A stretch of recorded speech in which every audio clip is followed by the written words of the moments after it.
vomit clocks and vomit art. The worst resin trend ever. Cheers.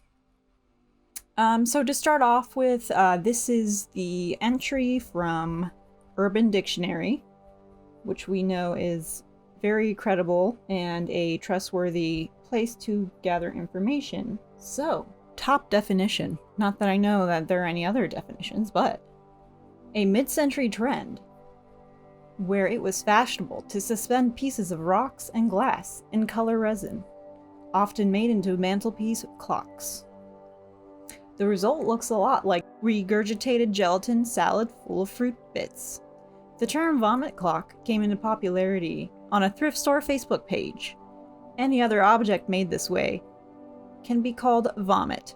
Beautiful. I was first introduced into this phenomenon on a very popular thrifting Facebook group called Weird Secondhand Items That Need to Be Shared. So naturally, vomit clocks were a constant theme because they just need to be shared. So I was intrigued naturally. So having an urge to put everything into resin, surprisingly, is not a recent development for society, for our culture. It dates back to the mid-century, and yes, that's the same era where you think of all those sleek lines, beautiful, futuristic furniture. It is also the same time in which lucite became very trendy and popular, and lucite is similar to resin, but was more often found back then than resin. So this also continued into the 70s as well, and you'll see the earthy colors and the owls, I would like to think, are more 70s. So according to vomitclocks.com, yes, it's a website,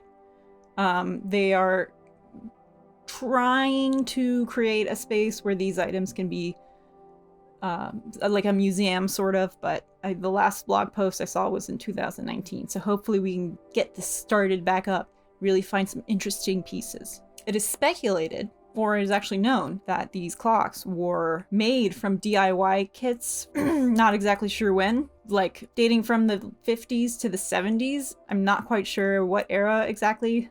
If you have any information on these things, please let me know in the comments. I would love to explore this topic further. That really explains the astonishing amount of them collecting dust in thrift stores around the nation, and their blatant lack of aesthetic. There can be tasteful ones, but usually they're literally just rocks. So it appears that the clock part itself is from the Lancashire Corporation, and from what I understand, they mostly worked with plaster molds or ceramic molds, and basically you would just use that mold as a resin mold and create your artworks with that. They are the ones responsible for yeeting these things into existence. It peaked in around 2019, and has been spreading across the internet faster than a stomach virus. I'm so proud of that one.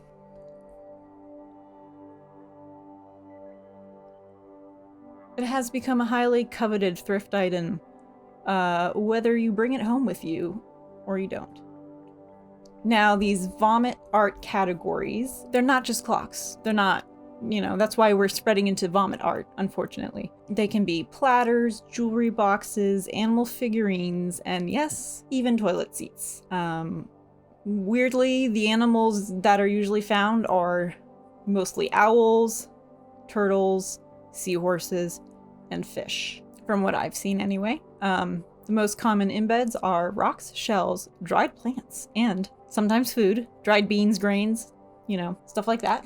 And sadly, hopefully naturally deceased dead animals. But when I think of a classic vomit clock, I think of an assortment of like dull, ordinary, small pebbles, probably just scooped up from a gravel driveway and crammed into an ornately shaped clock body. And these are usually tinged yellow or orange as, the resin ages over time and becomes increasingly more fugly. It truly makes your eyes burn just from looking at it. So my favorite examples, okay, this one is truly repulsive and probably why they have coined them as vomit clocks. Beautiful, 10 out of 10. Up next, we have an example of yes, these were DIY projects. It's not a shape that I've seen typically associated with them, but interesting use of material and color. Very Vomit-like. 10 out of 10. Did I say that for the last one? Oh well. They're all special. Got some seashells in there, you got rocks, you got marbles. You got everything. And it's marked down from $42 to $20. That's a steal, my friend.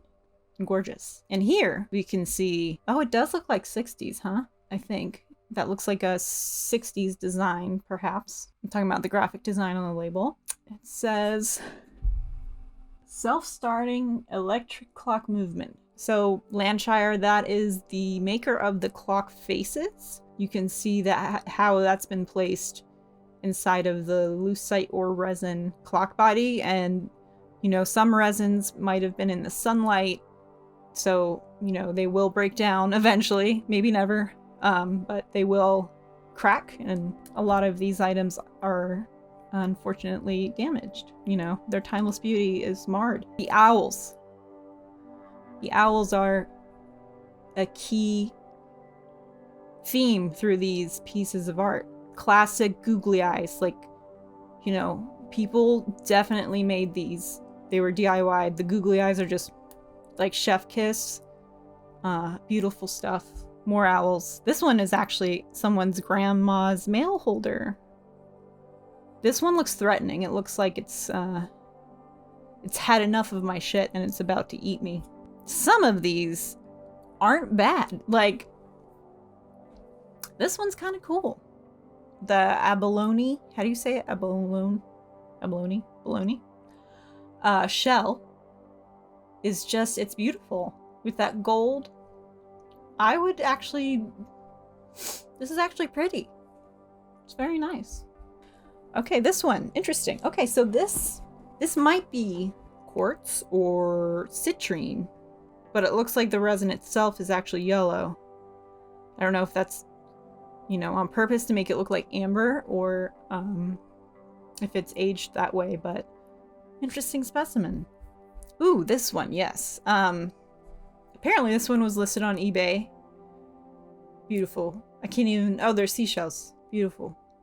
Rare color, rare dark green color. You don't really see green like that. I don't know what I'm talking about. Now this is collection of vomitclocks.com. I don't know if this belongs to whoever made that website, but it is a deep blue. I can't tell if there's seashells or pebbles, maybe both. And what's unusual about this, which he noted in the website, is that there are matching owls. Look at these derps. Like, one is missing an eye. And they're just a set, you know? They just chill. They just chill there together.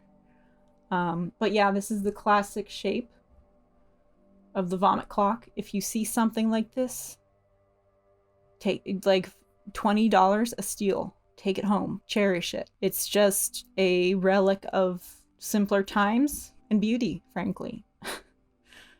Okay, now this is one of those aforementioned dead animal ones. It's not a clock. It looks like a I don't know what you would call this. It's not in my generation's vernacular. It's not in the millennial vernacular. Why would you need something like this?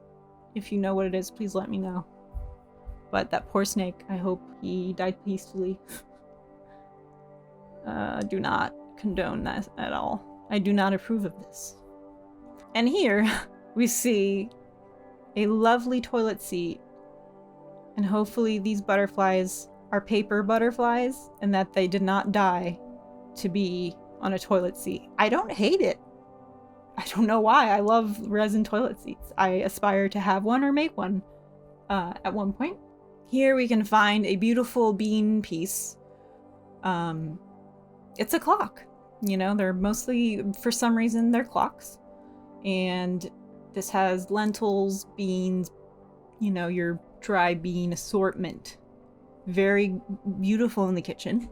And this is very similar to what I personally found at the thrift store. Got your grains. You got your whole lower level of the food pyramid right there. Gorgeous.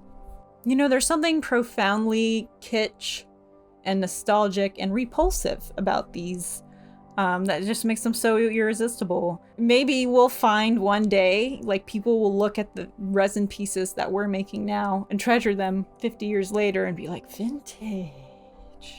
But, you know, I'm happy that they're being appreciated and shared, laughed at, you know.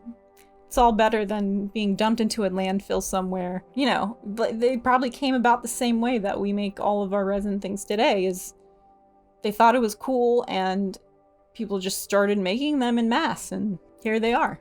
Let me know what you think about vomit clocks, or if you have experience with vomit clocks, if you've ever made a vomit clock. If you own one, I would love to see it.